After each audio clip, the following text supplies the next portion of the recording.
first sign of many heart attacks, 40%, the first sign is sudden death. There's not much you can do after that. I first woke up, so to speak, when I was working on the anesthesia service, learning how to put people to sleep.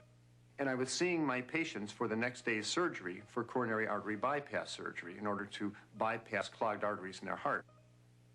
Because it was late at night, I drew the man's blood test, and when I took the blood to the laboratory and had it processed, I couldn't believe my eyes. Now, normally, this liquid layer floating on top of the blood clot is quite transparent. It's a yellow, but quite clear. You can see right through it. The blood in this patient's tube, however, was anything but clear. The serum floating on his clot was thick and greasy white. It looked like glue. In fact, it stuck to the sides of the blood tube when I shook the tube. I went back to the patient. I said, "Mr. Phillips, did you eat before you came to the hospital tonight?" He said, "Yes." I said, "What did you have?" He said, "I had a cheeseburger and a milkshake."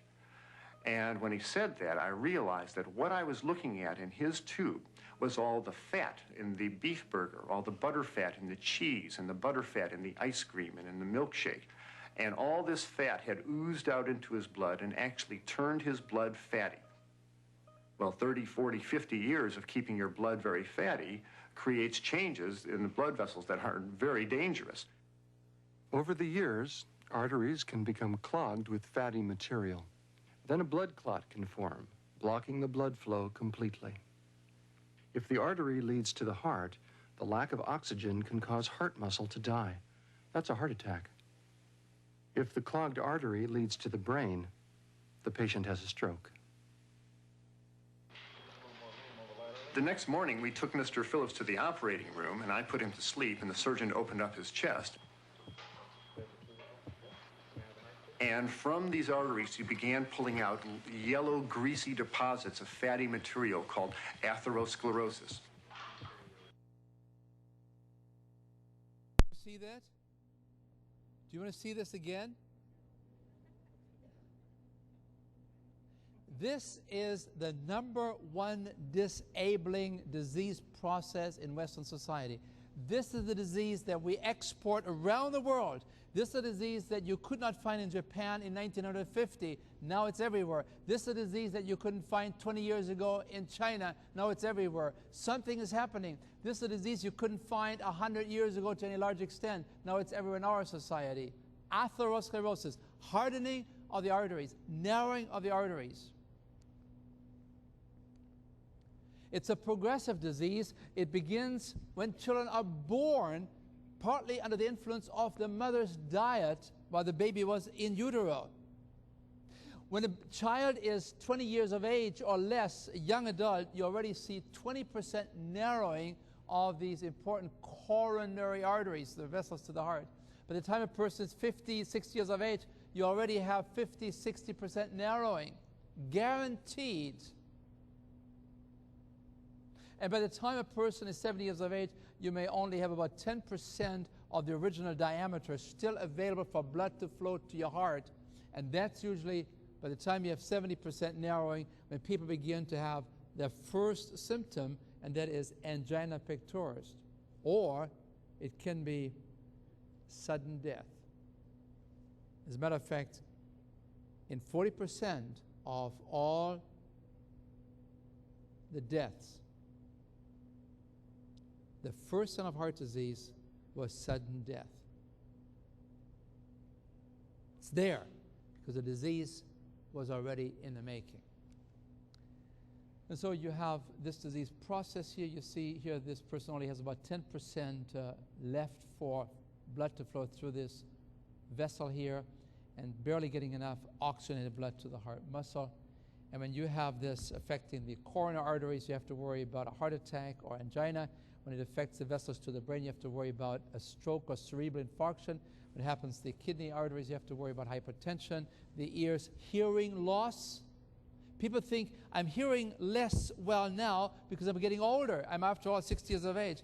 That's part of it. But the other huge effect is atherosclerosis, impairing proper blood flow and bringing oxygen and nutrients to the heart, to the ear in this case, or to the eye, you have visual losses, or to the brain, you have memory loss.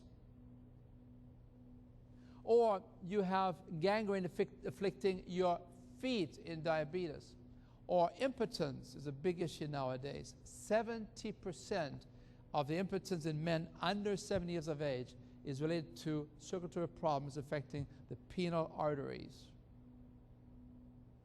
When these arteries are no longer elastic, you see, every time that blood rushes through, they open up and they close. They open up and they close. They open up and they close. And when the elasticity is being lost, the blood flow cannot be sustained, and the clinical results are there. So, and yet, these diseases that we just talked about, it's basically one disease. Let's just go through this again. Heart disease and angina, cerebral infarction, hypertension, hearing loss, visual loss, senility, gangrene, impotence, and so on. It's basically one underlying disease process that expresses itself in different parts of the body, and we have different names for it, but it's basically one common disease called atherosclerosis. That's right. It's not natural, and it's not a necessary component of aging. Japan, World War II, 1950, it was difficult to find coronary artery disease in Japanese people. Today, with westernization, it's everywhere. Farmers in China, difficult to find atherosclerosis. People are 85 years of age, and they have the same number of narrowing as a 20-year-old in our society today. But all of this is changing now in Shanghai and Beijing. They develop American diseases. There's something else you need to know, and that is that many times you don't have to have a 70, 80, 90% narrowing. Sometimes all you need is you can have these soft, what we call juvenile plaques. They grow, and you may only be 45, 50 years of age. And because of high cholesterol content and high cholesterol levels, these soft juvenile plaques can fracture, and they spill the content, and it leads to a thrombotic event through an embolism, through a narrowing of the arteries and a blood clot formation. And it's this disease which may only have 30, 40% narrowing and doesn't get detected by technical medical technology. It's these smaller juvenile plaques that are responsible for 85% of all the heart attacks. So he said, well, my doctor did an angiogram. They took an X-ray of my arteries, and they said they were pretty clean and open. Well, they may have been 30, 40% narrowed and didn't get picked up very well. And these are then the plaques that are very, very dangerous. Do you remember Mr. Rassett, the journalist, who suddenly was gone? He was on all these medications. This did not prevent the disease. 50 years of age. And so I want to take you tonight to the Framingham study, probably the most important study ever done in the area of heart disease. And they found that these are the factors that drive this Western disease. It has to do, in terms of importance in order, with cholesterol, high blood pressure, smoking, diabetes, obesity, triglycerides, inactive lifestyle, and stress. These are the factors that we can change. Can you do something about cholesterol? Can you do something about blood pressure? Can you do something about smoking? Can you do something about diabetes? Can we do something about obesity? Can we do something about a couch potato syndrome? Can we? Can we do something about coping with stress, learning how to handle stress? Well, let me give you some ideas here. If you have a very high cholesterol, you have high blood pressure, you are a smoker, you have diabetes, you didn't pass a treadmill test, you're 35 years of age, the chance of a heart attack in 6 years is 140 times higher, 140 times more likely to happen in the next 6 years than if you have very low cholesterol, low blood pressure, no smoking, diabetes, and so on. And that's what we try to help people understand.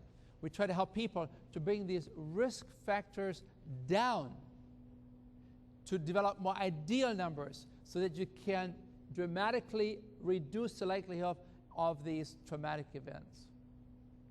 And please note, most of these risk factors that we can change are under the control of our lips.